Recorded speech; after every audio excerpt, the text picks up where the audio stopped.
Good morning everyone. बच्चों, आज हम हिंदी 2 पढ़ेंगे क्योंकि हाफ ईयरली एग्ज़ाम भी होने वाले हैं और हमें सिलेबस भी पूरा करना है। तो आज हम पढ़ेंगे चैप्टर 10 भारत देश हमारा। तो हम इसे पढ़ते हैं और इसे समझते भी हैं। भारत हमारा प्यारा देश है। बहुत पहले इसे आर्यावर्त भी कहा जाता था, यानी भारत का प्राचीन नाम है आर्यावर्त। यहाँ भरत नाम के एक वीर और योग्य राजा हुए, यानी भारत देश में भरत नाम के एक वीर और काबिल राजा हुए। भरत के नाम पर इस देश का नाम भारत कहलाया। राजा भरत के नाम पर ही इस देश का नाम भारत पड़ा। भरत बलवान थे। बचपन में ये सिंह के बच्चों के दांत गिनते थे। राजा भरत जो थे बचपन से ही बहुत बलवान और साहसी व्यक्ति थे। आप चित्र में भी देख सकते हैं, राजा भरत शेर के बच्चे के साथ खेल रहे हैं और उसके मुंह के दांत गिन रहे हैं। आमतौर पर हम शेर को देखते ही डर जाते हैं, पर राजा भरत इतने वीर बालक थे कि वे बचपन से ही शेर के बच्चों के साथ खेला करते थे। हमारे देश के उत्तर में हिमालय पहाड़ है। हिमालय भारत के सिर पर मुकुट की तरह है। भारत देश के उत्तर में हिमालय पर्वत है। इसे हम भारत का ताज भी कहते हैं, क्योंकि हिमालय हमारे देश की बहुत तरह से रक्षा करता है। नेपाल से आने वाली ठंडी हवा से भी अपने देश की रक्षा करता है। हिमालय से अनेक नदियाँ निकलती हैं। भारत के दक्षिण में हिंद महासागर है।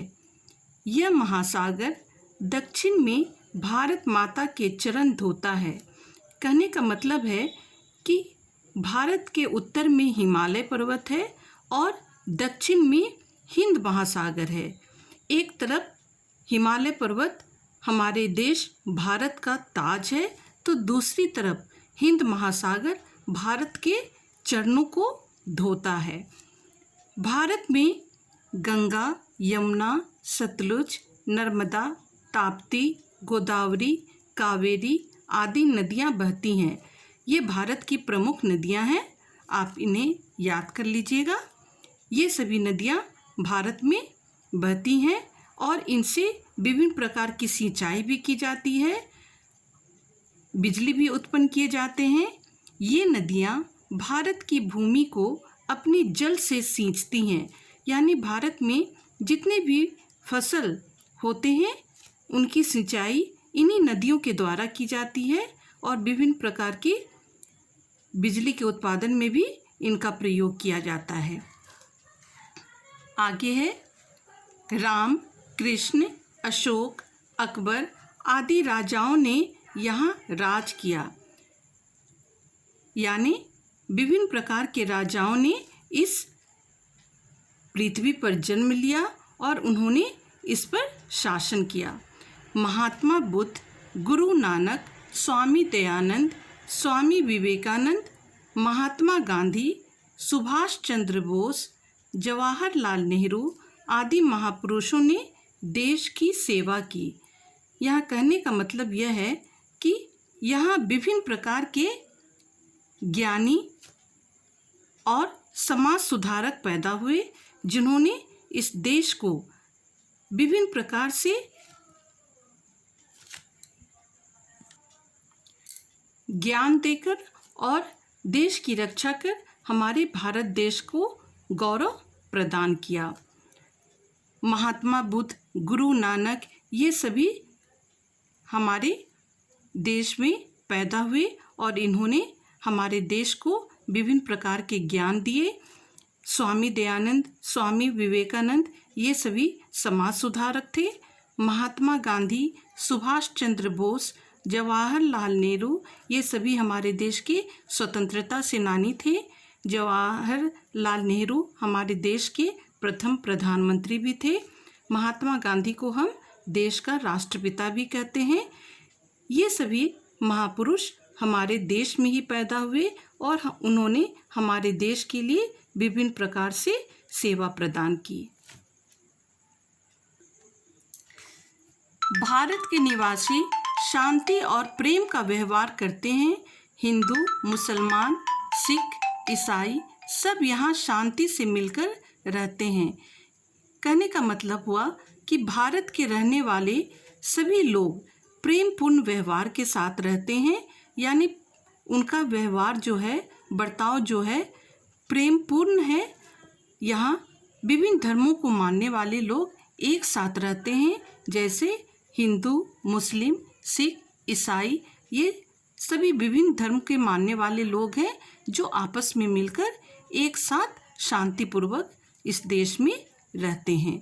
तो हमने देखा कि भारत देश में विभिन्न संप्रदाय के लोग एक साथ मिलजुल कर हमारे देश का मान बढ़ा रहे हैं और एकता का मिसाल कायम कर रहे हैं।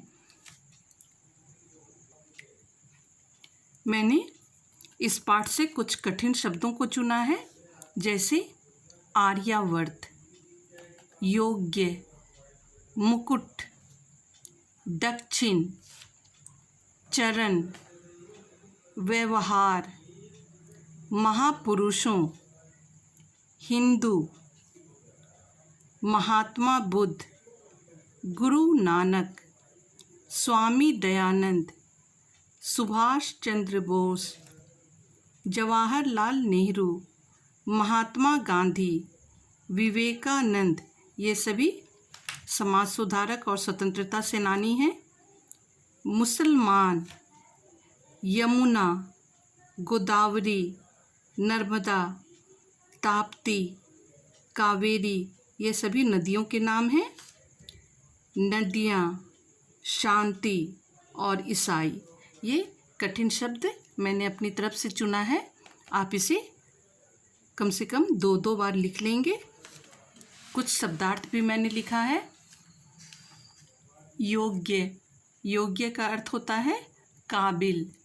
निवासी, निवासी का मतलब रहने वाले। व्यवहार, व्यवहार का मतलब होता है बर्ताव। चरण, चरण का मतलब हुआ पैर। बलवान, बलवान का मतलब ताकतवर, ताकतवर। तो ये सभी आप अपनी कॉपी में लिख लेंगे, शब्दार्थ को भी याद कर लेंगे और इस चैप्टर को आप अच्छी तरह से पढ़ेंगे और अपनी तरफ से आप कुछ महापुरुषों के नाम अपनी कॉपी में लिखेंगे और नदियों के नाम भी याद कर लेंगे। तो आज के लिए इतना ही। कल हम कुछ अभ्यास करेंगे। Thank you.